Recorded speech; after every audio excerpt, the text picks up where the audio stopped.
All right, episode 460 with Dr. Dominic D'Agostino about ketogenic diet is brought to you by two really cool things I want to tell you about. One is the Good Morning, Good Evening Qigong course, which I highly recommend. I do it myself.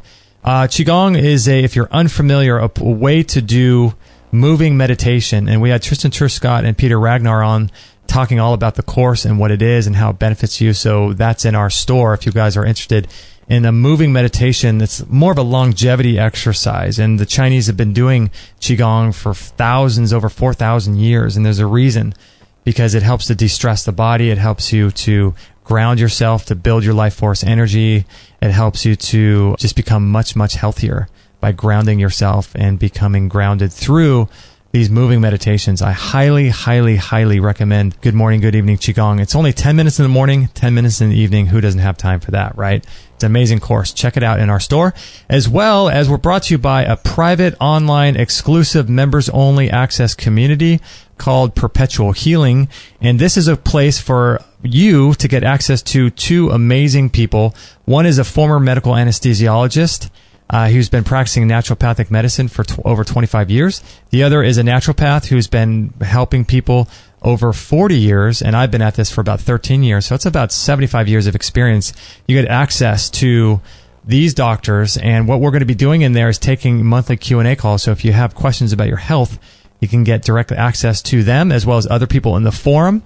And we're going to be doing seasonal yearly cleanses overseen by the two docs. So if you want to dive deeper and do a yearly cleanse at each season, you can join those as well. It's an amazing place. We do online classes, webinars, have online lessons where we dive deeper into specific issues. It's awesome. It's really awesome. So if this sounds interesting to you and you want to dive deeper, go to extremehealthradio.com/460 to check out the Good Morning, Good Evening Qigong and perpetualhealing.me at extremehealthradio.com/460.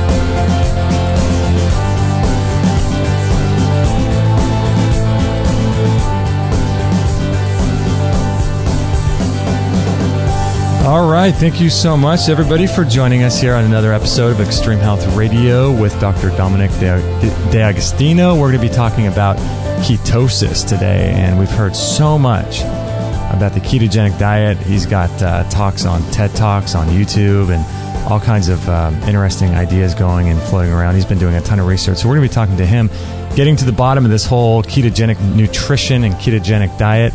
So that'll be just fascinating. We've got a lot to share, and so does he. So this is going to be great. If you guys would like to listen to the show on the website, you can do that if you're interested in doing that at extremehealthradio.com/460. And we're broadcasting 3 days a week on Monday, Tuesday, and Friday. And so if you guys want to subscribe to our show, you can get updates and keep up to date with everything we have going on here at Extreme Health Radio. So we would appreciate that. Dr. Dominic D'Agostino is an assistant professor in the Department of Molecular Pharmacology and Physiology at the University of South Florida, Miami College of Medicine, and a senior research scientist at the Institute for Human-Machine Cognition. And something very cool about him is that he's also deadlifted 500 pounds for 10 reps after a 7-day fast. I love that. That's so cool. 500 pounds, 10 reps after a 7-day fast. And so if you guys are interested in the ketogenic diet, there's lots of stuff that's been going on.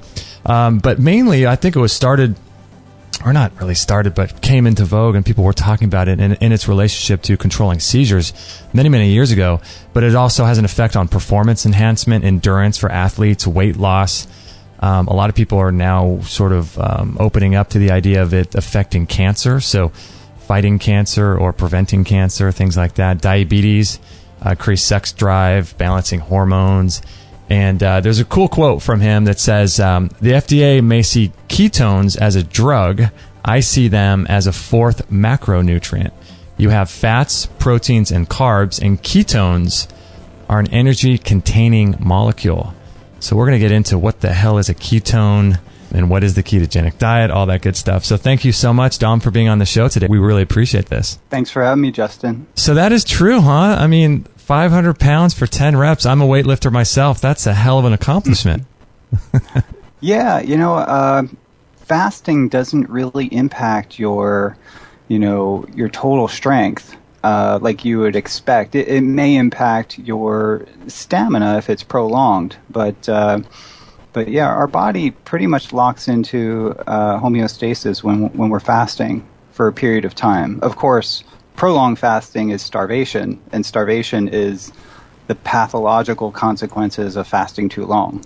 But most people really do have the reserves to do short-term fasting, and it could be quite therapeutic, and it actually can be pretty enlightening in the way it kind of impacts your body. And so it's an area of interest of mine, but also is associated with the research that I do. So that's kind of why I didn't do it to try to torture myself or anything. I was doing it and doing quite a bit of blood work during the process and monitoring. And of course, I wouldn't advise people to do that, to do what I do, but and to do it, of course, under medical supervision. But it is more or less kind of like a hobby of mine and my research associates too. So now I'm curious with your with that accomplishment, did you notice any muscle breakdown or muscle loss during that 7-day period? I did have a decrease in body weight of about 8 or 9 pounds over, and a lot of it was kind of probably the loss of liver glycogen and water, because ketosis also has a diuretic effect, so you do lose some water even with electrolyte replenishment. But that you bounce back pretty quick. So within a week after fasting, I was pretty much back to my normal weight, maybe minus 2 or 3 pounds. And I probably lost, some fat too along the way. But I didn't do a DEXA for that particular fast. But I think you can do a short-term fast and not lose a whole bunch of muscle. And I think there's different strategies that you can implement to prevent anti-catabolic strategies to prevent the loss of muscle. And that's something we're also interested in doing, maybe not so much for performance, but for various pathological states. Yeah, because that's one of the things I try to do a little fast, like maybe on Sundays I usually just fast, but it's kind of one of my things is I'm about 6 feet tall, 175, kind of skinny and lanky, but I don't want to lose muscle, so yeah.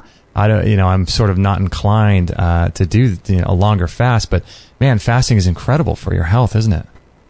Yeah, it is, and it can be tough. I would say the first 2 or 3 days, if you can get through that, you're almost kind of coasting on the 4th and 5th day. And on the 7th day, you get a little bit, I don't know if you want to call it numb or something, but your body it becomes acclimated to probably using ketone bodies for fuel. You get through the sugar withdrawal. Your brain sort of craves glucose if you're in a non-fasted fed state.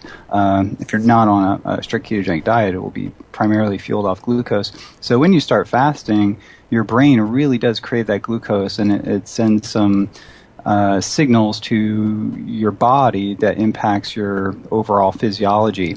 And it can be a little uncomfortable the first couple days, but after that, it gets surprisingly easy. That's so interesting.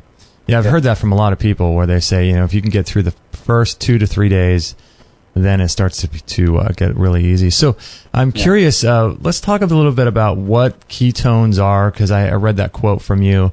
What ketones are, what the ketogenic diet is, and what it's good for. Because I originally heard about the ketogenic diet probably 5 years ago, I'd say, in its relationship to cancer and putting, a lot of people, these doctors were on our show talking about, putting cancer patients on ketogenic diet and things like that. And that's where I originally heard about it, but it's so much more than just cancer prevention or cancer treatment, isn't it? Oh, yeah. The diet has its roots in controlling pediatric epilepsy or drug-resistant epilepsy.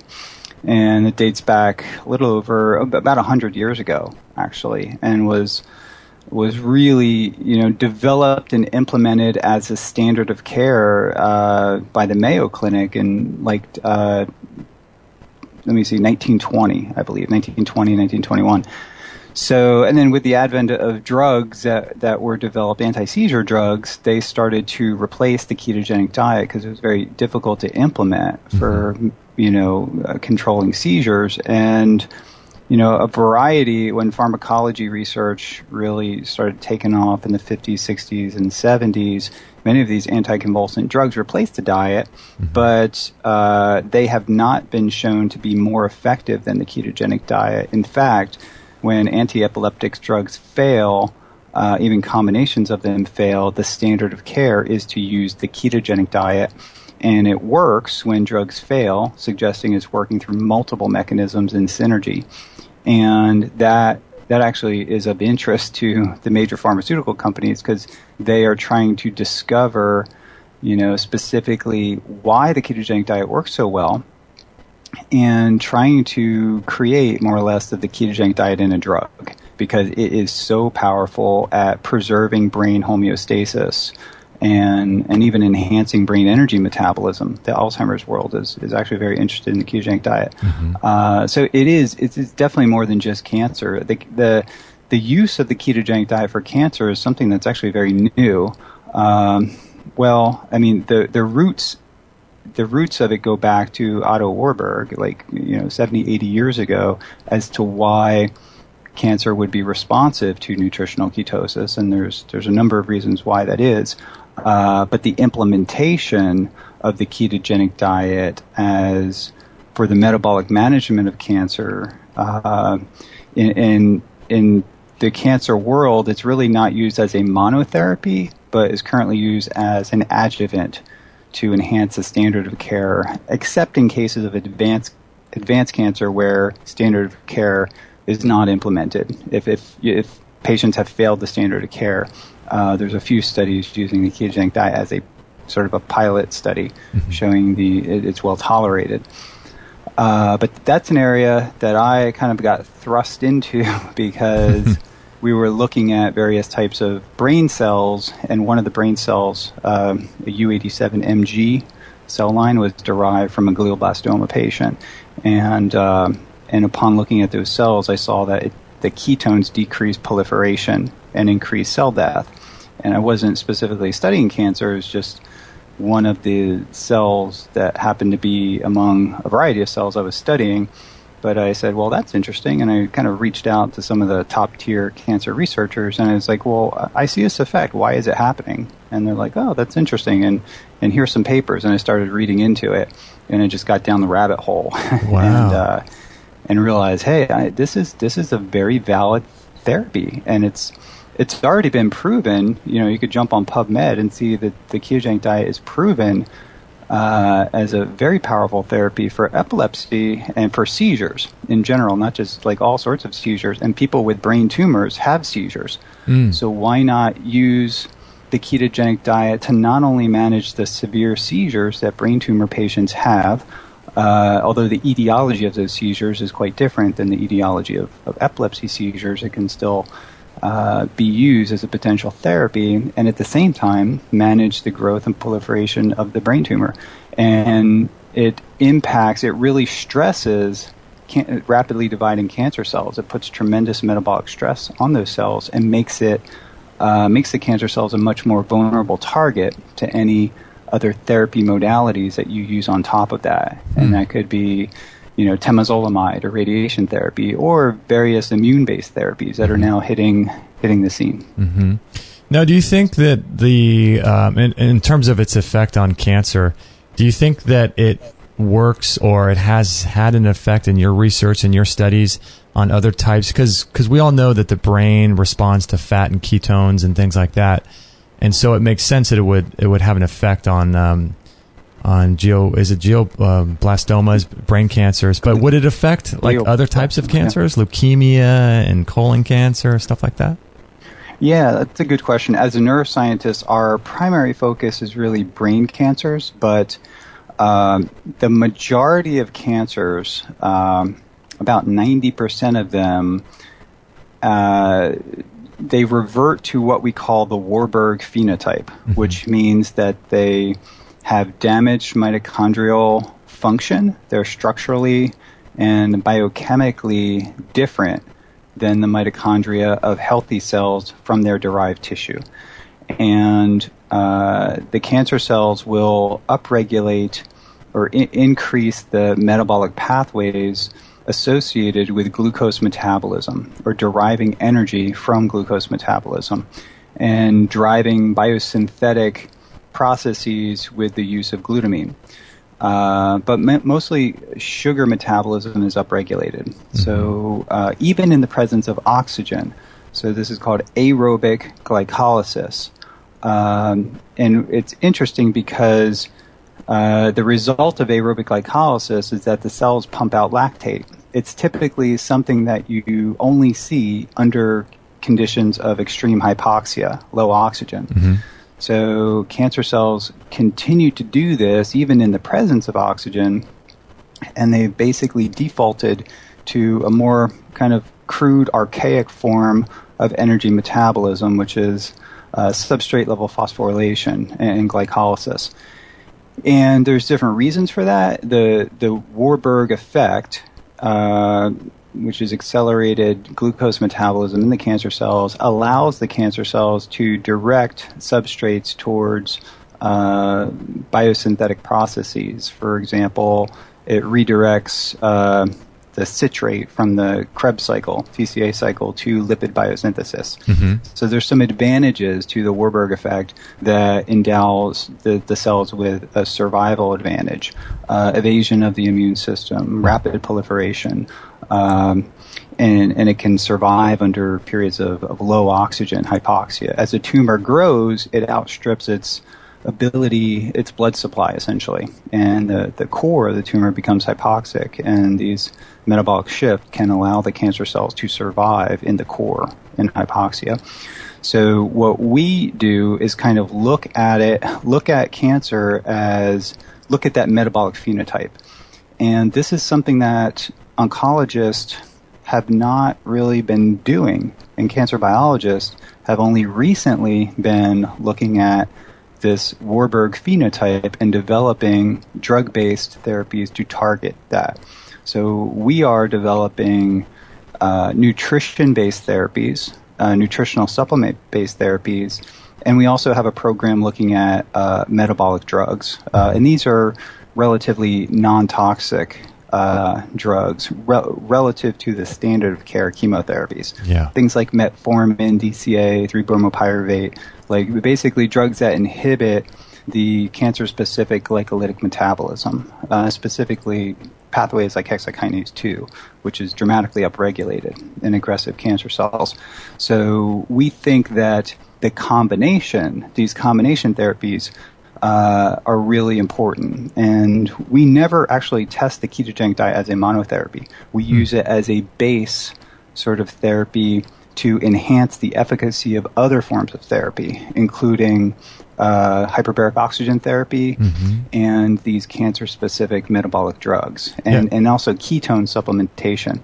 So I know you're interested in ketones, so we've developed various forms of ketones that when they're ingested, you can look at the blood and it looks like you've been fasting for 7 days, and you could produce that metabolic state in 15 minutes. And that has tremendous implications as for anti-seizure effects and also for using it for cancer management. It's interesting. I want to get into ketones for sure because I've got a few doctor friends that I speak with on a regular basis, and they've been talking to me a lot about ketones and how it's affected their lives, and so definitely want to talk about that. But it's interesting that that the cancer cells would actually do that even in the presence of oxygen, still continue their use of glycogen for fuel, even in the presence of oxygen. So it's an interesting combination to use the ketogenic diet along with oxygen therapies, because the cancer seems like it wants desperately to hold on to that metabolism of using sugar. Yeah, and it does very aggressively. So when oncologists use what's called a fluorodeoxyglucose PET scan, or FDG PET scan, and they're looking at someone with a brain tumor or advanced metastatic cancer, the intensity of the fluorescence is very high because it's indicating glucose consumption in the cancer relative to the healthy tissue around it. Mm-hmm. And essentially what it's doing is outcompeting the healthy tissue for glucose availability. And it does that through a number of ways. The tumor, increases angiogenesis. It increases glucose transporter expression. Insulin signaling is dramatically upregulated. The ketogenic diet knocks down all those things I just mentioned. So it decreases glucose availability. It suppresses the hormone insulin and it's an IGF-1 and associated insulin signaling, and it increases the ketone body production in the blood. And ketones are a very poor fuel for cancer cells because they have defective mitochondria. Most cancer cells do, probably 80 to 90%. And the ketones also have an inhibitory effect on glycolysis, so inhibiting that sugar dependence of the cancer cells. And it's pro-apoptotic to cancer cells, so it actually triggers apoptotic cell death. Wow, that's interesting. By triggering an energy crisis in the cancer cells. That's interesting that it would deprive the cell of its energy and fuel, but then it's also apoptotic too. That's interesting. Yeah. Well, it's apoptotic to cells that have extremely high energy demands. So if a cell cannot maintain its energy homeostasis, cells, they have a very tight kind of energy sensor within them, and it reports back to the nuclear genome. And cells need to maintain like negative 56 kilojoules per mole, bioenergetic requirements. And if that's not met through retrograde signaling in the cell, there's interesting crosstalk between the mitochondria and various signaling molecules and the nuclear genome. And if the energy crisis is sensed, a variety of things happen, including the release of cytochrome C from the mitochondria, and that can trigger cellular apoptosis. And that happens with therapeutic fasting. That happens can happen with a ketogenic diet, especially if it's calorie restricted, and it can happen with a number of the cancer-specific metabolic drugs that are already on the market and currently being developed. So do you think that they will be able to develop a drug? Do you think that physiologically and biologically it's possible for them to develop a drug that will have the same effects as following a ketogenic diet would? Do you think that's possible? No, I don't think so. And I get that question a lot, even from pharmaceutical companies, large ones, I won't name them, but that are trying to mimic the ketogenic diet in a drug, because there's just so many pathways. In the various models that we've developed, you have over a dozen pathways kind of working in synergy. They're working in synergy to have an anti-cancer effect. They're impacting brain energy metabolism and signaling to have a profound anti-convulsant, anti-seizure effect. And, and we can't study all the different pathways, but we're studying probably about, 10 to 12 different pathways. And with global metabolomic profiling, it allows us to look at 4,000 different metabolites, and we find that, about 300 of them are altered significantly in a way that kind of that is associated with nutritional ketosis. And analyzing this data is very difficult, but further analysis of global metabolomic profiling and also tracer-based fate associations, where we can see where glucose goes, the carbons of glucose goes, the carbons of the ketones go, or the carbons of glutamine go. Specifically, if it goes to CO2, if it gets incorporated into biosynthetic processes in the tumor tissue. Analysis of those types of studies will give us deep insight into how the ketogenic diet is working and how various cancer-specific metabolic drugs are impacting cancer growth and proliferation. Now, I'm curious, these studies that you're talking about, how are they being conducted? Are they done Like, what's the mechanism and how are they being done? I'm just so fascinated on how we're able to extrapolate and to know all of this data. And is there does the idea that each one of us as individual have any effect on any of these results that we're finding? Yeah, that's a great question. So to get to your first question, so it's done through a number of different ways. It usually starts out with preclinical animal model studies. And ideally what you want to do, if you're studying brain cancer, for example, you want to take, at least one kind of accepted brain tumor model. And that could be, I could mention a few. The GL261 is kind of an accepted model of a brain tumor, glioblastoma, or you could use patient-derived glioblastoma cells and incorporate that into an animal model. We call that a patient-derived xenograft. We use the VMM3 model because it's super aggressive. The cancer cells are very have a massive appetite for glucose, and they proliferate and they metastasize too. And they invade tissue. So we'll pick a variety of models, and then you basically you can inject the tumor cells into the animal model. In some models, like the patient-derived xenograft, the animal will have no immune system. We call this a nude mouse. It's not really ideal from our perspective, so we use what's called a syngenic mouse model, where it actually has an immune system, but the cancer cells were derived from that particular inbred species of mice. So you can inject it back into the mouse, and it will grow as a tumor and have the invasion properties and everything associated with it. But most importantly, it has the intact immune system.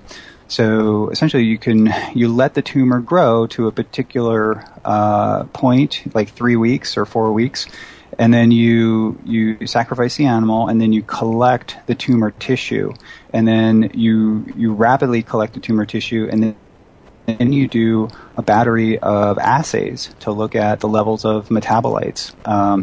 We work with a company called Metabolome, and we work with several different companies and various statisticians and molecular biologists that can analyze the data. And what it gives you is kind of a snapshot of all the different metabolites that are associated with that tumor tissue. And you can also take the blood, so you can compare the blood to the tumor tissue and look at kind of relative changes. In addition, so that would be global metabolomic profiling, and that can be done. It's relatively expensive to do all the different assays for all the metabolites, but it's getting less expensive, and I think a more elegant. So information from that can be garnered, and then a more, I guess you call it elegant approach would be to radio label glucose, or radio labels the amino acid glutamine, or even ketones. We have yet to do these studies with the ketones or the glutamine, but we have collaborators that do the glucose tracer studies, and then that can be injected or fed, and then you basically look. You do the same study, but you can do an analysis of the tumor tissue, analysis of CO2, and then you can determine specifically, how the glucose is being used. If it's being used as an ATP, source of ATP, or through biosynthetic processes, as the tumor has upregulated various mechanisms to increase anabolic processes. So we can see, for example, where that glucose is going, where specific amino acids are going into the tumor. And if we know that, these types of amino acids are being heavily incorporated into the tumor, we would, develop a nutritional strategy to prevent that from happening, or to maybe pharmacologically target those metabolic pathways or the amino acid itself. What do you think the end point is with all of this? Like, if we were to be able to have all of the studies and tests done, and the money to be able to do all these different assays like you're talking about, what is in the back of your mind? Like, what is your hunch? What do you think that? Because I realize that we're sort of balancing around, pharmaceutical medications and and there's that whole component too. But I'm just curious, outside of that, if you were just to guess, what do you think the end point of all of your research, and where do you think this is all going if that weren't a component of all this? If that weren't, or how are you asking? Like how is this translatable, or how can we extrapolate these findings into a valid therapy? Yeah, I'm just curious, what your hunch is, in the sense that if you were just sitting around with some friends or your wife and just talking privately, is your hunch that the ketogenic diet and being on ketones is something that could prevent disease and prevent these metabolic issues with people, do you think? Yeah, I mean, prevention, that's kind of another topic, but it is all tied into that, right? Because we probably all have cancer to some degree in our body, or precancerous cells. Mm-hmm. And if we periodically fast, it would likely put tremendous metabolic stress on those cancer cells and rapidly dividing ones, and trigger what I talked about previously, like apoptosis.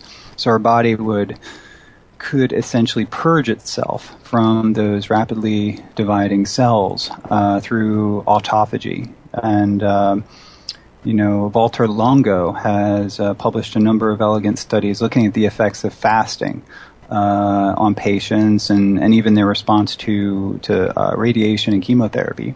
And it triggers that autophagy process. Essentially, the body starts eating itself. and the cancer cells will be selectively vulnerable to autophagy during a therapeutic fast because of their high energy demands.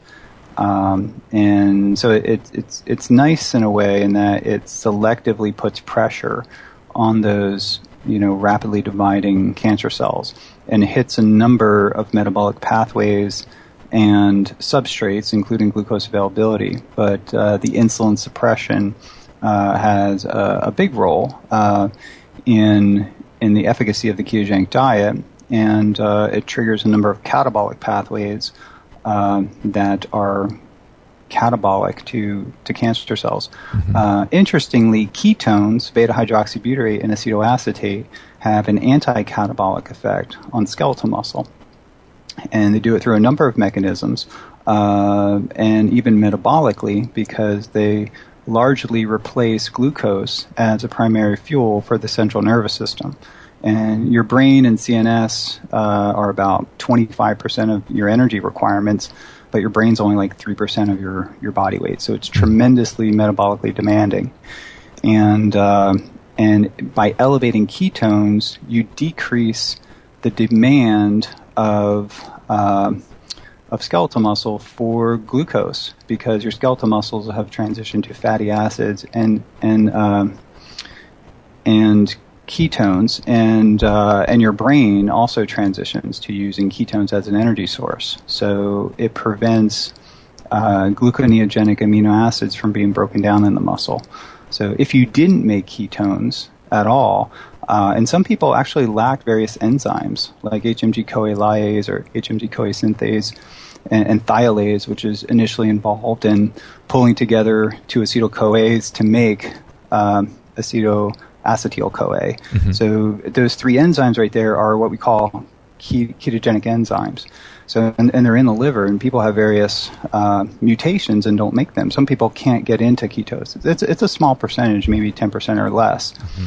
But it's really, if you didn't make ketones, what would happen in a fasted state is that you would break down considerably more gluconeogenic amino acids, primarily from the skeletal muscle pool, and you would waste away, and you would die pretty quick in a fasted state, probably within 10 days to 2 weeks, or maybe even a week. But if you are a normal person with a normal amount of adipose, or if you are obese, you would actually have a survival advantage in a fasted state. And maybe if you got cancer, it could work to your advantage. There's a case report of a subject that was close to 500 pounds, and he fasted for over 1 year.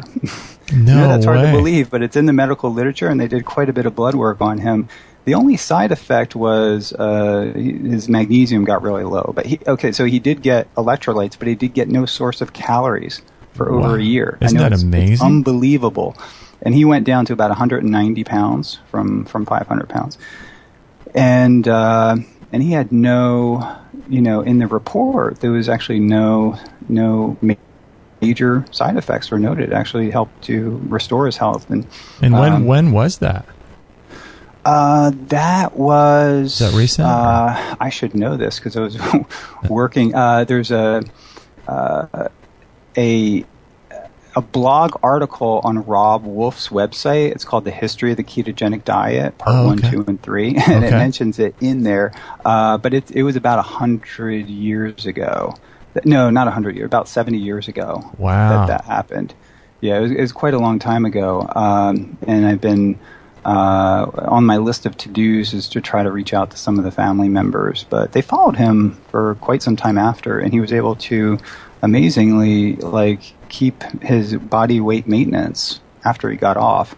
Of course, a lot of people can lose weight, but a lot of people can't maintain that loss of body weight. But apparently he did, from the reports that I've seen. But there was a seminal study done at Harvard Medical School by Professor George Cahill and Oliver Owen, and somehow it got past IRB, but they fasted divinity students for 40 days. And they looked at the AV difference, so looking at the blood going to the brain and coming away from the brain, and they did a very elegant study looking at substrate metabolism in the brain, and concluded that after about a week of fasting, the brain has the metabolic flexibility to adapt from using glucose to using beta-hydroxybutyrate and acetoacetate. About 2/3, almost 70% of the brain was being fueled off ketones. And that's a lot of energy. Your brain or your blood ketone levels exceeded 5 millimolar at that point, and that represents a lot of substrate in your blood, a lot of potential energy. And that's really significant. If we did not have that conversion of adipose fat storage to ketones, we would be in we would have big problems. And other animals do that. It's been incorrectly reported that humans are very unique in this way, that fasting ketosis is a human survival, is somehow unique, that humans are endowed with this ability to fast because of that. But other animals do that. Other mammals do. And even I do studies with manta rays with my wife. She's a marine biologist and a neuroscientist, and we've looked at blood levels of ketones in deep diving manta rays, and the huge manta rays with the 25-foot wingspan, and they have levels of ketones that are about equal to the level of glucose in the blood. So they're deriving a lot of energy from ketone bodies. It's not really appreciated as much as it should be, but yeah, other animal species do this. Humans just tend to do it more because their brains are large. So ketone production actually correlates with brain size. So it's kind of an evolutionarily hardwired mechanism that can allow undisturbed fuel flow to the brain, and manta rays have the largest brain of all fish, so maybe that's why they have such higher amounts of ketones. Yeah, that's fascinating, because it seems like we've gone way too far with not just there's a lot of people eating lots of fruit every day and large amounts of sugary things that might be raw or vegan or follow these other kinds of diets, but even just in the conventional way people eat, with eating so many carbohydrates and sugars and things and candy and cakes and all these things, it doesn't make sense that we were ever designed. I mean, it seems like people could make an argument that maybe we're supposed to eat a lot of protein or a lot of fat, but sugar, it doesn't seem to be. I mean, I know there are people out there that eat a lot of sugar and the 30 bananas a day kind of people in that crowd, but I don't know. I don't see long-term benefits from that kind of thing, and it just does not seem like it would be a natural thing to consume so much sugar in the way that we are today, right? Yeah, it goes against our metabolic physiology to do large boluses of sugar 3 times a day. Yeah. Or carbohydrates, or processed carbohydrates, which rapidly get converted to sugar and spike insulin levels. So, if you look at our diets pre-industrial revolution or pre-agriculture, it was primarily, devoid of these processed carbohydrates and things that would spike insulin. We did have fruit in limited quantities, but if you go back, 10,000 years or more, the types of fruit that we have were not hybridized in the way that produces large amounts of sugar. Like an apple would have, a third or a quarter of the amount of calories. Even the blueberries would have way less sugar and much more fiber. Mm-hmm. So we just didn't have these types of foods. And I think that, food availability wasn't there too. We didn't always eat like 3 meals and 2 snacks a day. Sometimes we would go a couple days without eating. And we would be mimicking that fasting state. And that's largely been silenced by the advent of agriculture and increased food availability and the types of foods that we're eating. We've really silenced this genetic program that would be activated from time to time and would probably confer many health benefits to us if we were to kind of incorporate that into our lifestyle. Therapeutic fasting or just simply carbohydrate restriction could probably mimic many of the effects too. Yeah, it's fascinating. I'm sure if you know Rob Wolf, you probably know about Mark Sisson, and he's a cool guy too. He's been on the show doing awesome stuff, and he talks a lot about the ketosis diet in relation to all of his athletic performances and things. And I know that you're, a weightlifter and you're pretty athletic yourself and doing stuff like that. I'm curious, what are your findings, not just in the lab, but physically in doing, these athletic events and things like that? Like how much sugar do you eat, and how has the ketogenic affected your own lifestyle? Mm-hmm. Oh, yeah, I'm like a recreational athlete. I'm not, although sometimes more, depending on the season or how much work I have on, I can get really into things and just kind of, maybe I have this obsessive compulsive thing, but if I lock on to like, I have to lift this amount of weight or I have to do this or that, I love the challenge. I love physical challenge. So I started incorporating low carb ketogenic eating in 2009, seriously. And I had done low carb before, but it was basically high protein, low to moderate fat, and like very low carbs. But now my diet is what I would describe as a modified ketogenic diet, also clinically it's called the modified Atkins diet. Eric Kossoff from Johns Hopkins uses it in his practice, and they have a whole team at Johns Hopkins that have a ketogenic diet, use the ketogenic diet for managing epilepsy in kids and adults.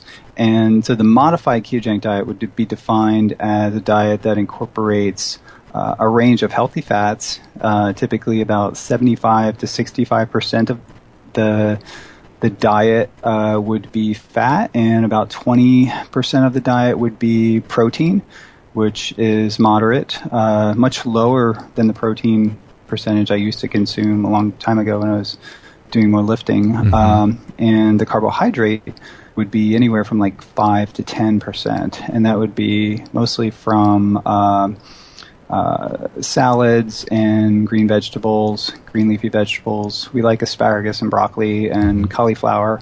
We'll make cauliflower mashed potatoes sometimes. A little bit of nuts, macadamia nuts are my favorite, and avocado. And a little bit of, we get wild blueberries, and I probably get about a quarter cup a day or a third of a cup of blueberries a day. So that would be the only fruit I really consume on a regular basis.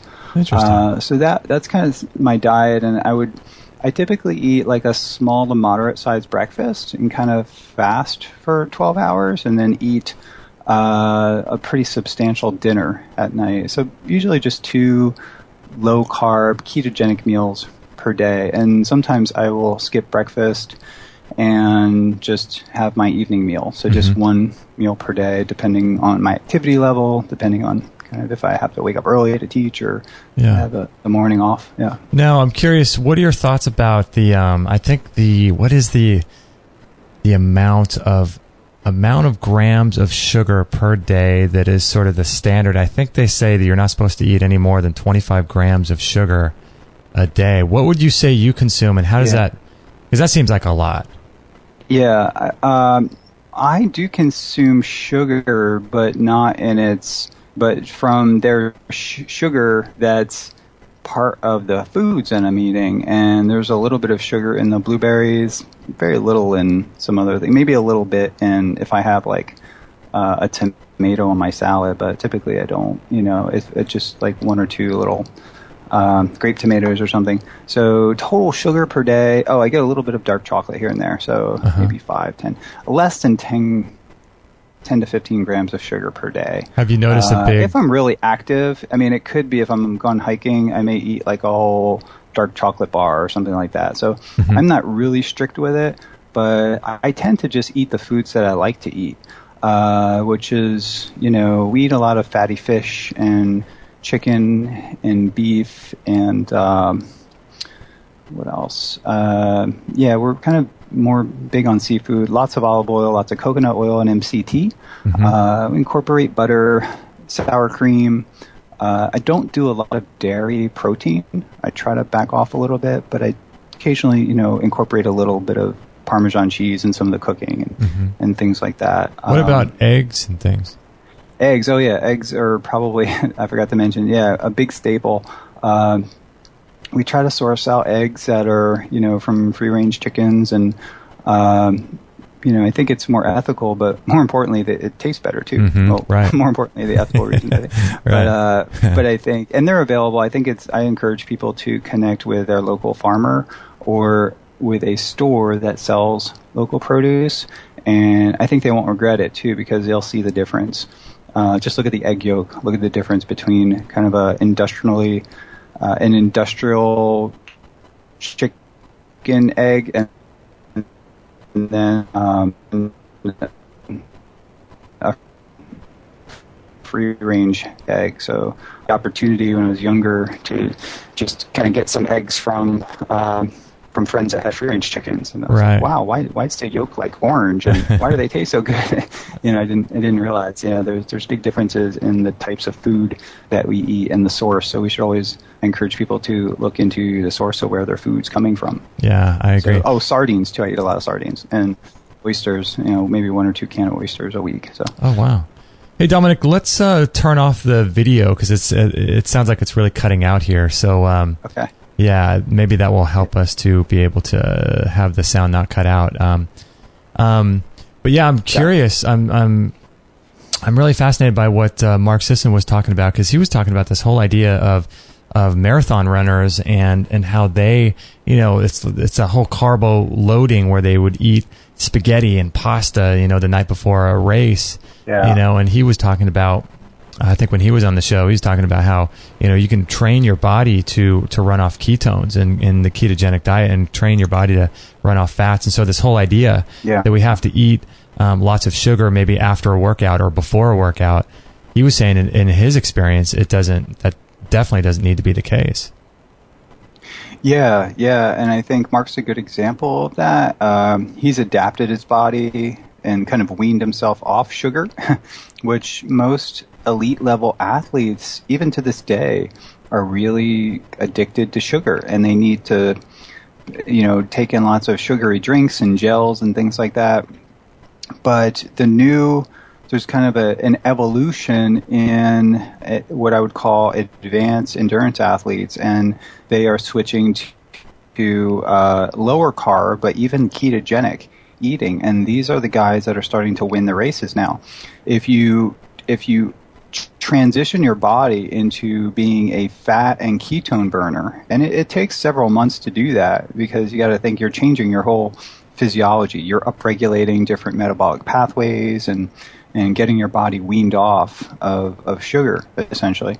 But when your body is burning fats and ketones for fuel, and you start a race, interestingly, elite level guys that are fat adapted have the same level of muscle glycogen. Their liver glycogen may be a little less, but Jeff Volek studied or published a study in Metabolism showing that the muscle glycogen is at the same level. And basically what's happening is that because you're burning fats and ketones for fuel, it's sparing the muscle glycogen, which is actually a good thing, because it's not like if you're fat and keto adapted, like Mark Sisson maybe, he's still using glucose for fuel, he's just using less of it. Mm-hmm. And our exercise performance or our stamina and endurance is largely a result of the amount of glycogen that we have. So in other words, if our glycogen stores are completely depleted, we're going to tank. But we're less likely to deplete our glycogen stores if we're fat and keto adapted, because when we start running and we're, 30, 40 miles into it, if you're doing an ultra marathon, mm-hmm. you're pulling off your fat stores more efficiently and using that preferentially over glucose. And that's a major advantage, and that can really extend. You don't have to be obligated to refuel continuously with sugary drinks and gels and things like that, because we have better access to our fat in the adipose. We've opened up those metabolic pathways, and you can show that looking at you can do various metabolic cart studies where we look at O2 consumption, CO2 production, and the respiratory quotient, and that will shift to a lower respiratory quotient, which is reflective of substrate utilization, a greater fat and ketone utilization over glucose. Man, that's so interesting. Just curious, if people are interested in moving more towards a ketogenic diet, because I understand, when I changed my diet many years ago, I didn't really know about ketogenic, so I was just doing more organic, whole foods, and I did raw foods for a while, and I slowly sort of eased my way into all of that, going from just a conventional American diet. Is doing a ketogenic diet, should you be cautious in how quickly you move into that? Because I would imagine that much fat would be sort of detrimental. Would it be on the liver for people that can't process that much fat all at once if they do it so quick? It could be for a subpopulation of people. Some of them are fat intolerant, and we don't know why. Probably differences in fatty acid oxidation enzymes in the liver, maybe digestive, the ability to break down and assimilate the fat that they're eating, mm-hmm. And as mentioned, liver metabolism. So one way, I had an easy transition because I transitioned from a high carb diet to a paleo diet, which is probably slashing the carbs down to 1/3 of what I was eating. And maybe I would have my carbs would be a little bit of fruit and maybe one sweet potato per day, but that was coming from a loaf of bread and pasta and rice a day. So, and then I ate that for a while. And then I transitioned when I started doing ketogenic diet research. I was like, well, let me try to do this. And I bought the book by John Freeman, the late John Freeman, and his protege, Dr. Eric Kossoff from Johns Hopkins, wrote a great book, The Ketogenic Diet for Pediatric Epilepsy. Now it's entitled The Ketogenic Diet for Pediatric Epilepsy, or for epilepsy and other disorders, because now there's emerging applications of the ketogenic diet. And I followed the guidelines in that book, which was a very strict ketogenic diet, like 85% fat. And it was relatively easy for me to transition to eating that much fat, especially if I restricted my calories a little bit. If you're eating, if you go into the diet eating the same amount of calories or even more calories, that could be a lot of fat. But if you're eating like 3,000 calories a day and then you back it off a little bit to like 2,500 calories a day of the ketogenic diet, and it's mildly calorie restricted, then that has a big effect on your tolerability, because if your calories are a little bit restricted, your body is just becomes so much more efficient at kind of breaking down the energy that you're giving it.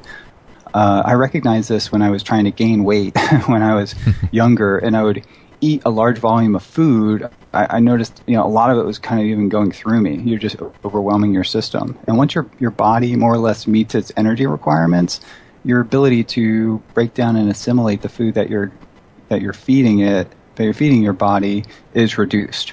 Whereas if your calories are a little bit restricted, it seems like your metabolic processes, digestion and assimilation are greatly enhanced. Mm-hmm. And that's important when implementing the ketogenic diet too. I think to mildly calorie restrict for a little bit, and then that helps your body transition into ketosis a little faster. Mm-hmm. And then you can adjust to I recommend going pretty strict into a ketogenic diet, right off the bat. And then you can adjust to like the more modified Atkins or modified ketogenic diet, which has more liberal amounts of protein. There's later on. Couple doctors that I mentioned earlier that I speak to on a regular basis, and she was telling me the other day that her partner does blood testing. He does live blood cell as well as dried blood cell testing, and he was saying that he'd never seen his blood look that good from any different type of diet. He's done the raw food thing, he's done the vegan thing, he's done the paleo thing, and he said that when he started doing the ketogenic diet, and in particular taking ketones, and I want to ask you about that too, how people can take ketones, but he said he'd never seen his blood look that good on a microscope, under a microscope, live and dried, as doing the ketogenic diet. I thought that was fascinating because he's been at this for 30 years or something. Yeah, I hear that over and over again. And I think, it's probably because the ketogenic diet mimics many aspects of calorie restriction and fasting. Mm-hmm. And we also know that ketones, by themselves, just feeding ketones, not only has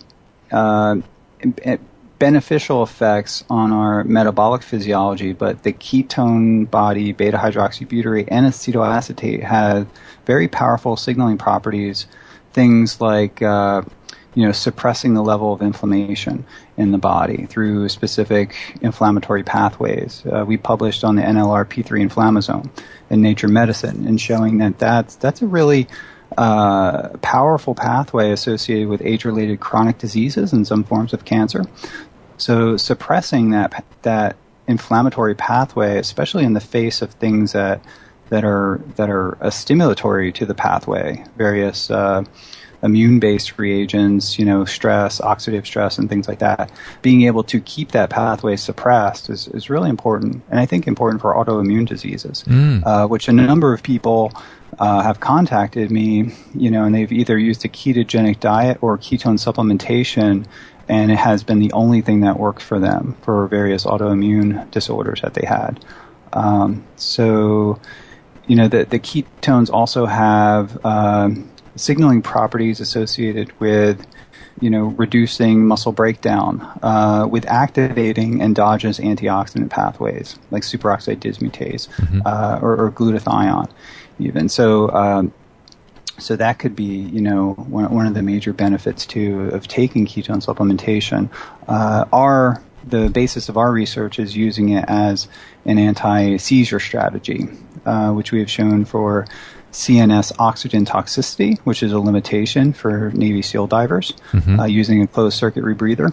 And we also published recently on Angelman syndrome, which is a genetic disease associated with a particular genetic defect that causes seizures and motor function impairment. And it's highly responsive to the ketogenic diet. And we just published a paper that the animal model is highly responsive to a standard diet with ketone supplementation. So in inducing and producing nutritional ketosis and circumventing the dietary restriction typically associated with it, elevating ketones had a tremendous therapeutic effect on managing seizures and improving motor function in the animal model of Angelman. So that preclinical model is kind of setting the stage, was more or less a proof of concept for considering the use of ketone supplementation as a clinical trial, for Angelman syndrome, which to this day doesn't have any valid therapies for it. No. So that's really exciting for us. Now, would people want to take ketones on an ongoing basis, kind of like a tonic where they would take it every day, or is this just something to keep you in ketosis if you've eaten a little too much carbohydrates? Yeah, well, I'd say for normal, healthy people, it may not be good to stay in ketosis all the time. It could be good, but we just haven't really done those studies yet. Most of what we do is for specific disease management scenarios. But I can say that I personally have been, in a state of nutritional ketosis for many years, going on a decade, actually, in a year or two. And I've seen no negative effects, really only positive effects on my blood work. Well, that's an anecdotal study, Yeah. And we actually have lots of data on this. I get the question a lot, is it safe to be in ketosis all the time? And I cautiously say, well, I don't know. It may not be. We're all a unique metabolic entity, and we all have different responses to extreme dietary interventions like this. And the ketogenic diet doesn't always have to be extreme, but the clinically implemented one is fairly extreme. But if you look at even those populations of people with these disorders like glucose transporter deficiency syndrome or various forms of seizures, epilepsy, and other disorders, I mean, you can look at those patients and look at their blood work over decades, and it improves. Like every marker of metabolic health improves. There is one study out there that always kind of like somebody will bring up at a clinical meeting, and it was a study in the pediatric population that was used the classical ketogenic diet, like 90% fat. And I believe subjects in the study may have been using a liquid formula that had hydrogenated fats. And in the kids that followed this very strict version of the ketogenic diet, well, they were encouraged to actually consume surplus amount of calories too. Their triglyceride levels were elevated, and that and their LDL was elevated too. But that's kind of like another story. But I think from my perspective, if your triglycerides are elevated and you're on a ketogenic diet, it's probably an indication that you're not quite adapted to the diet, or you're getting too many calories. And I think that was a case for that study that was published by the Johns Hopkins group. But now we know so much more. I think that was 2003, I believe. But now we know so much more about the ketogenic diet, like what types of fats are best. I think they've almost outlawed hydrogenated fats, which were, kind of heavily incorporated into the ketogenic food supplements years ago in the various prescription ketogenic liquid formulas that were on the market. So I always encourage people to get their ketogenic food from whole food sources. Right. And that usually remedies the situation. And to back off a little bit on the dairy, too, we don't know. I think consuming supra-physiological amounts of dairy fat, bovine, source is probably not best. Interestingly, I did get dairy protein from like goat's milk and things like that. I didn't have an issue with it, but I think some people, for reasons I don't quite understand yet, it could be the alpha lactalbumin. There's a protein in milk that we all have basically a mild allergy towards, but consuming lots of bovine milk has lots of peptides in it that our immune system can recognize as foreign, and it can kind of make our immune systems hyperactive. I kind of will get a headache or just kind of an irritable gastrointestinal effects from dairy-based protein. So, and the ketogenic diet classically or historically has been highly associated as a dairy-based diet. But I think there's ways to formulate it to reduce the amount of dairy. And I do get dairy fat, but I just kind of try to back off a little bit on the dairy protein. Yeah, that makes sense. I used to do a little bit of raw butter, but I'm still affected by that. I do a little bit of ghee.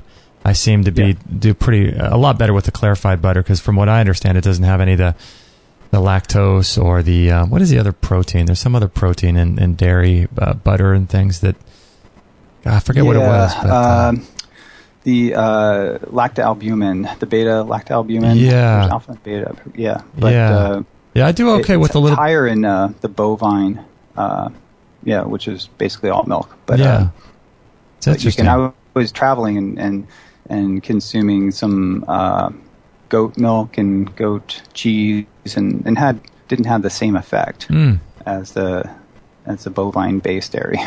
Yeah, I'm curious what your thoughts are about the future of what the ketogenic diet can affect, if there's promising frontiers that have not been studied, because we talked a bit about cancer and seizures today, but when you look at the role sugar plays in the disease process and the inflammatory process within the body, the metabolic breakdown, and the just general inflammation that sugar causes, too much of the wrong types of sugar causes in the body. I mean, the cascading effects just go on and on and on with what sugar does to the body. Everything from depression to mood to, putting on weight. I'm wondering, there has to be frontiers and places where we haven't studied as much in terms of what the ketogenic diet can do. There's got to be promising frontiers out there, right? Yeah, I think there is. And our lab is kind of interested in exploring all the different applications of the ketogenic diet, but also ketone supplementation. So that can involve, we kind of pick these applications based on the scientific rationale. We base it upon preclinical studies done in animal models, like, for example, Angelman syndrome or glucose transporter type 1 deficiency syndrome, like animal models. We have studies ongoing there, but also anecdotal reports. So, if guys with PTSD or people with anxiety are emailing me, which several have, they feel better mentally, cognitively. They feel their emotional health is better once they've transferred to eating low carb and ketogenic. And I take these reports pretty seriously. I think they're a good indication that there's good scientific rationale for that. And we know from the epilepsy community that the ketogenic diet works in many ways by balancing the neuropharmacology of the brain. And if we balance brain energy metabolism and restore it in ways, then the energy pathways are actually those Krebs cycle intermediates are actually become the precursors for neurotransmitters. Like alpha ketoglutarate, becomes glutamate, which becomes GABA through glutamic acid decarboxylase. So, if the energy is kind of restored, energy homeostasis is restored in the brain, that's going to restore the neurotransmitter balance. And I view it from that perspective, and I think that plays a big role in the therapeutic efficacy of the diet. And I think that certain anxiety disorders, we know epilepsy is associated with neurotransmitter imbalance, but I think anxiety disorders are also associated with that. And I think that's a big area to target. And we do have some preliminary data, analyzing it now, it's not so preliminary, to indicate that there's a pretty significant reduction in anxiety-like behavior when animals are put into a state of nutritional ketosis. Like, you can literally see it in their behavior, but when you do the various testings, involved, we do something called an elevated plus maze, you do see a pretty robust effect, reducing fear response. Maybe that's a correlate to post-traumatic stress disorder, that startle response or fear response that we can attenuate. And of course, you wouldn't want to abolish it because it's part of our new normal behavioral response to our fight or flight response. But to attenuate it in those people that it may be artificially or kind of overactivated in some people, say with PTSD. So that's like an area of interest of mine. Motor function, of course, is like a big interest of mine, and no one could have ever thought, elevating ketones would enhance. It goes against, the whole medical, training that ketones are metabolic poison. Who would think that elevating your ketones would enhance athletic performance? But in cell metabolism, The authors, Cox et al., in collaboration with NIH and Oxford University, published a very compelling study with a ketone ester and showing enhancement of exercise performance, shifting of substrate utilization with the consumption of a ketone ester. And I recently published a preview article describing sort of what was going on. It was kind of a preview article on that study to describe some of the metabolic effects that happen with exogenous ketone supplementation, and also an appreciation of what Tim Noakes really advanced this idea more than a decade ago of the central governor theory. So if we elevate ketones, that's basically telling our brain it's happy and keeping our neurons firing very active and efficiently. And the neural drive to the muscle really plays a big role in exercise performance. And if you can maintain that's can be a big influence on things like reaction time and stamina. And we know that using ketones can prevent the buildup of lactate by 50%. So reduced lactate production is going to extend and preserve your athletic performance. So that's another area we're really intensely interested in and doing some research in right now. Yeah, that's fascinating because the less lactic acid you produce, the less you have to flush out of your body, which means the more you can work out, which means the more you can be better at your sport or be better at weightlifting or whatever it is you're doing. Gosh, and I would imagine, too, it would also affect recovery time because of all this as well. Yeah, absolutely. And I think, lactate's not evil. I think some, hydrogen ion, in the environment of the muscle can actually stimulate some adaptive processes. But our body, I think what you're getting with nutritional ketosis is an upregulation of those processes to deal with the lactate. For example, the ketone transporter is called the monocarboxylic acid transporter. And there's 1, 2, 3, and 4. Maybe there's a fifth one now. But I know various proteins are produced, and that those transporters also transport lactate. So if we're keto adapted, we have adapted our physiology for the for transporting those ketones across membranes. And those transporters also can transport lactate. So we might have better lactate clearance. The mild metabolic acidosis that occurs with being in nutritional ketosis may upregulate our buffering capacity, and we may have a better ability to deal with the mild metabolic acidosis that occurs with exercise, or even severe metabolic or more a greater metabolic acidosis with extreme exercise.